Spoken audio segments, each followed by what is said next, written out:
നമ്മൾ ക്രാഫ്റ്റ് ഒക്കെ ചെയ്തിട്ട് കുറെ നാളായില്ല. ഇന്ന് നമുക്ക് കുറഞ്ഞ ചെലവിൽ കുറച്ച് മുല്ലപ്പൂ ഉണ്ടാക്കിയെടുക്കാം. ഇപ്പൊ നമുക്ക് ഏറ്റവും അത്യാവശ്യമായിട്ടുള്ള ഒരു കാര്യമാണ് മുല്ലപ്പൂ. മുല്ലപ്പൂവിന്റെ സീസൺ അല്ലാത്തതുകൊണ്ട് തന്നെ നല്ല വിലയാണ് മാർക്കറ്റിലൊക്കെ. അപ്പൊ നമുക്ക് ഈ മുല്ലപ്പൂ ഇന്ന് ഉണ്ടാക്കിയെടുക്കാം. 1 മുഴോ 2 മുഴോ അല്ലെങ്കിൽ 3 മുഴോ നമ്മുടെ സമയത്തിനനുസരിച്ച് നമുക്ക് എത്ര വേണമെങ്കിലും ഉണ്ടാക്കിയെടുക്കാൻ പറ്റും കേട്ടോ.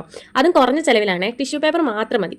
വീഡിയോയിൽ കാണുന്ന പോലെ ടിഷ്യൂ പേപ്പർ ഇങ്ങനെ ഫോൾഡ് ചെയ്തെടുക്കുക. പിന്നെ ശ്രദ്ധിക്കേണ്ട കാര്യം എന്താണെന്ന് വെച്ചാൽ ഈ മുല്ലപ്പൂ വെച്ചിട്ട് നമുക്ക് പുറത്തിറങ്ങാൻ പറ്റത്തില്ല, പ്രത്യേകിച്ച് മഴയുള്ള സമയത്ത്. എന്തുകൊണ്ടാന്ന് ഞാൻ പറഞ്ഞു തരേണ്ട കാര്യമില്ല. ഇന്ന് എന്തിനാ ഇത്ര കഷ്ടപ്പെട്ട് ഉണ്ടാക്കുന്നതെന്ന് ചോദിച്ചു കഴിഞ്ഞാൽ, നമുക്ക് ഓണത്തിന് ഡ്രസ്സൊക്കെ ഇട്ടിട്ട് തന്നെ ഫോട്ടോ ഒക്കെ എടുക്കൂലേ, അപ്പോൾ നമുക്കത് അടിപൊളിയായിട്ട് യൂസ് ചെയ്യാൻ പറ്റും. ഇത് വെച്ചിട്ടുള്ള ഫോട്ടോ ഞാൻ ലാസ്റ്റ് കാണിച്ചു തരാവേ. വീഡിയോയിൽ കാണുന്ന പോലെയൊക്കെ ചെയ്ത് കഴിയുമ്പോഴത്തേക്കും നമുക്ക് ഒരു ടിഷ്യൂ പേപ്പറിൽ നിന്ന് തന്നെ ഇഷ്ടം പോലെ മുല്ലപ്പൂ ഉണ്ടാക്കാനായിട്ടുള്ള സംഭവം നമുക്ക് കിട്ടും. ഇത് നമുക്ക് ഒരു ടിഷ്യൂ പേപ്പറിൽ നിന്ന് കിട്ടിയതാണ് കേട്ടോ ഇത്രയും. ഇതിന് നമ്മൾ എല്ലാം വിടർത്തി എടുത്തിട്ട് ഒരു 4 എണ്ണം വെച്ച് കട്ട് ചെയ്തെടുക്കുക. കട്ട് ചെയ്തെടുത്ത് കഴിഞ്ഞിട്ട് ഇതുപോലെ ഇങ്ങനെ ഒന്ന് സിക്സാഗ് ആയിട്ട് മടക്കി കൊടുക്കുക. എന്നിട്ട് ആ സെന്ററിൽ നമ്മൾ കുറച്ച് പ്രഷർ അമർത്തി അതൊന്ന് ട്വിസ്റ്റ് ചെയ്തെടുക്കുക. പിന്നെ ഞാൻ കുറച്ച് പച്ച കളർ ഇങ്ങനെ വെള്ളത്തിൽ മിക്സ് ചെയ്ത് വെച്ചിട്ടുണ്ടായിരുന്നു. അതൊന്ന് നമ്മുടെ കയ്യിലാക്കി കൊടുത്തിട്ട് ആ ട്വിസ്റ്റ് ചെയ്ത സ്ഥലത്തോട്ട് ഒന്ന് തേച്ച് കൊടുക്കുക.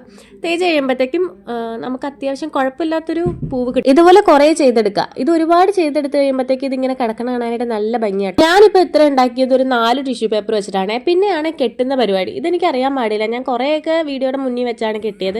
പിന്നെ ഞാൻ കുറേ പാടുപെട്ടു. ഒരു വിധത്തിൽ ഞാൻ ഇതെല്ലാം കെട്ടി എടുത്തിട്ടുണ്ട്. കുറച്ച് സമയം മതി കേട്ടോ. നമുക്ക് ചെലവ് കുറഞ്ഞ് നല്ല അടിപൊളി പൂവുണ്ടാക്കിയെടുക്കാം.